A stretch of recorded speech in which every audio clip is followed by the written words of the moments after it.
Millet dosa அது கலந்தது, கீரை கலந்தது, பச்சை கீரை அல்லது ட்ரை முருங்கைக்கீரை, ட்ரை கருவேப்பிலை, எல்லாமேங்க மல்லிச்செடி என்னென்ன இருக்குதோ உங்களுக்கு கீரை வகைகள் எது கிடைக்குதோ அது எல்லாமே போட்டுக்கோங்க.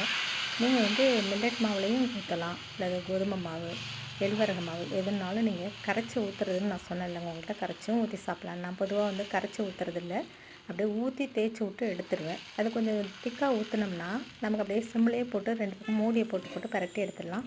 எண்ணெய் கொஞ்சம் மிதமாக ஊற்றிக்கிட்டால் போதுங்க. தேவைப்படுறவங்களுக்கு எண்ணெய் கொஞ்சம் தாராளமாக ஊற்றி கொடுக்கலாம். நமக்கு வந்து ரொம்ப வேண்டாம் அப்படின்னு நினச்சோம்னா நீங்கள் இது பண்ணிக்கலாம். இது குட்டியோண்டு ஸ்பூன் தாங்க, சும்மா ஃபஸ்ட்டு எடுத்து மேலே கொஞ்சம் 2-3 சொட்டு விட்ட மாதிரி விட்டுட்டு அப்புறம் அடியில் கொஞ்சம் வேகணும் இல்லையா, அதுக்கு இந்த குட்டி ஸ்பூனால் 1 ஸ்பூனுக்கு தான் இந்த ஒரு தோசைக்கு ஊற்றுற மாதிரி இருக்கும். அதனால் மெல்லுசாக ஊற்றினோம்னா இன்னும் நல்லா தண்ணியாக கரைச்சி வச்சுக்கிட்டு நீங்கள் ஊற்றுனீங்கன்னா சூப்பராக இருக்கும். இதுக்கு வந்து தக்காளி சட்னி தாங்க. இந்த தக்காளி சட்னி வச்சு சாப்பிடும்போது செம்மையாக இருக்கும். இப்போ இந்த தோசையை நான் தூக்கி காட்டுறேன் பாருங்களேன், அப்படியே ஓட்டையாக வந்து உங்களுக்கு கீரையெல்லாம் உள்ளே இருக்கிற கீரையெல்லாம் தெரியும். அந்த மாதிரி நீங்கள் ஊற்றிக்கலாம், இன்னும் மெல்லுசாகவும் ஊற்றிக்கலாம்.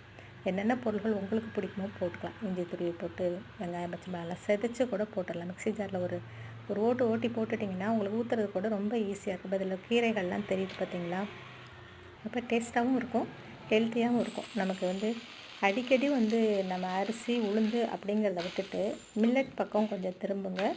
அதில் முழு கோதுமை, முழு கருப்பு உளுந்து இதெல்லாம் சேர்த்துக்கோங்க. நம்ம சேனலில் நிறைய தோசை வகைகள் இருக்குது. கம்பு தோசை, கம்பு இட்லி, கேழ்வரகு தோசை, சோள மாவு தோசை அத்தனையும் இருக்குங்க. இந்த வீடியோ பிடிச்சிருந்தா சப்ஸ்கிரைப் பண்ணுங்கள், லைக் பண்ணுங்கள், ஷேர் பண்ணுங்கள். நம்ம